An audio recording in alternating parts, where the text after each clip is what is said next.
সিমনা ব্রিজে স্থানীয় যুবকদের উদ্যোগে কালিমা খচিত পতাকা উত্তোলন। বিজয়নগর নিউজ 24 নিজস্ব প্রতিবেদন।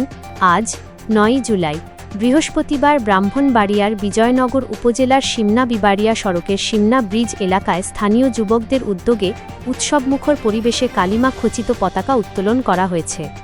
আয়োজকদের ভাষ্য অনুযায়ী এটি কোনো রাজনৈতিক দল বা বিশেষ গোষ্ঠীর কর্মসূচি নয় বা কোন বাহিরে এজেন্ডা বাস্তবায়ন নয়, বরং মুসলমানদের ধর্মীয় ঐতিহ্য, ইসলামী পরিচয় ও কালিমার প্রতি ভালোবাসা প্রকাশের উদ্দেশ্যে এ উদ্যোগ গ্রহণ করা হয়। এ সময় স্থানীয় যুবকদের স্বতঃস্ফূর্ত অংশগ্রহণে কর্মসূচি সম্পন্ন হয়।